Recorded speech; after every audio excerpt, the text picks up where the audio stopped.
Ah, the beach. Such an enjoyable place. It's almost like you can feel the sun, smell the ocean, or maybe you smell the ever so common scent of sunscreen. People often use sunscreen in their daily life, such as in their skincare routine, in their yard, at the park, and of course, at the beach. Although we know sunscreen for its helpful ability to block ultraviolet rays, therefore saving our skin and lessening the risk of developing skin cancer, there are some harmful effects certain sunscreens have on the environment. Sunscreens contain chemicals that pollute the ocean and damage coral reefs.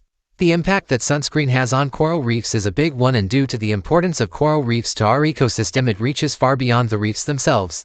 Going back to the beach, I can explain how the toxic chemicals in our sunscreen make their way into the water and to coral reefs.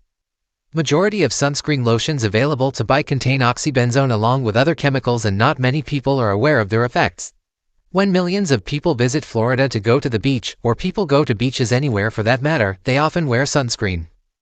The sunscreen that was once on beachgoers' skin washes off when people get into the water, and over time the chemicals from each person at the beach build up in the ocean water. Coral reefs all over the world are exposed to harsh chemicals such as the ones that are used to block UV rays in sunscreen. In the case of coral reefs locally, Florida is home to a 350-mile stretch of coral reef. According to a website dedicated to Florida's coral reef, it is the only coral reef system in the continental United States and is home to over 40 species of reef-building corals. The coral reef in Florida, similarly to many others, provides shelter, food, and breeding grounds for many sea creatures. Coral reefs are known for their biodiversity and all the other services they provide to the ecosystems they are a part of. If the coral reefs were to lose their beneficial properties due to damage, it can be harmful to fish and other wildlife living in the sea as well. This can affect us humans in multiple ways, one of which is there would be a declining population of fish as the once stable environmental ecosystems would collapse without coral reefs. The lack of biodiversity in fish could possibly mean less availability of fish for people to eat, and less for the other animals that rely on fish as a main source of nutrients in their diet. Over time there may be a decline in all kinds of animal populations as their necessary resources run out. Jean-Pierre Fell and the other authors state, although they cover less than 0.1% of the Earth's surface, coral reefs are the most biodiverse marine ecosystems in the world. Coral reefs have always been more than a pretty sight by being one of the most important oceanic resources, fostering all kinds of symbiotic relationships and providing for many fish. An important thing to note about the health of coral reefs in recent years is that it has become less stable, and that is evident by their loss of color. A process known as coral reef bleaching is a sign coral reefs are not thriving. As defined in an encyclopedia of marine science, coral bleaching is the separation of photosynthetic endosymbiotic zooxanthellae from a coral colony, resulting in the colony turning white. Although coral bleaching is often caused by sun exposure and increasing temperature, it can be caused by other factors such as water pollutants and other environmental stressors as well. After multiple studies, it has been found that specific chemicals such as zinc oxide, octinazate, and oxybenzone are harmful to coral reefs. There are still more chemicals being tested, and new information about discovering such chemicals is available as more time goes on. Oxybenzone has been a main contributor to chemical pollution of coral reefs. In 2022, Zichin Miao wrote an article about research done on sunscreen's effect on coral and explained that oxybenzone is likely to dissolve and break down in the water, which will then release harmful chemicals and harm coral reefs. Another important fact regarding sunscreen's effects is that, as Miao explains, experiments in several sea areas show that even a very small amount of sunscreen can cause a large amount of coral mucus to ooze out within 18 to 48 hours, and completely whiten the coral within 96 hours.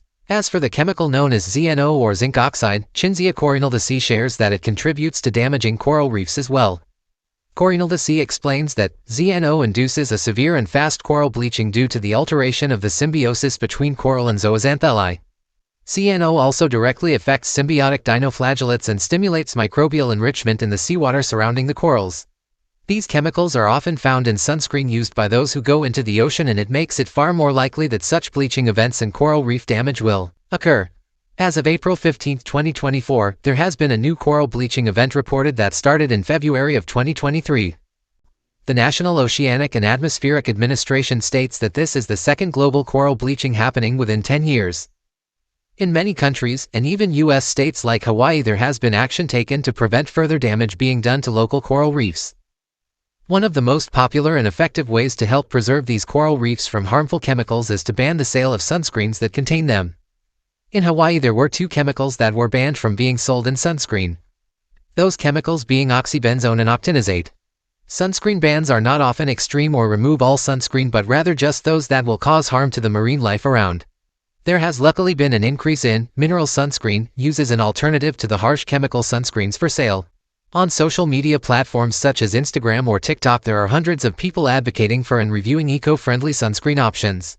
A sunscreen ban may become necessary if coral reef bleaching continues to occur and people are not being educated and aware when choosing which sun protection they use. Concerns such as the price of more environmentally friendly sunscreens may discourage some people to buy them, but as they become more popular and available to people, it should be expected there will eventually be options for everyone.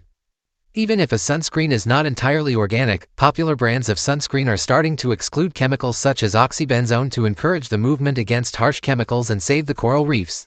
It is important that people continue to stay educated on the topic and that big companies start to make a change for the better, as this all helps the coral reefs. It would be most beneficial to see a chemical sunscreen ban in Florida, as there would be far less of a risk that coral reefs will be damaged. A collective agreement of a sunscreen ban in Florida has yet to have been reached, but as people continue to advocate for the coral reefs and research provides more information to people within the government, there is still hope.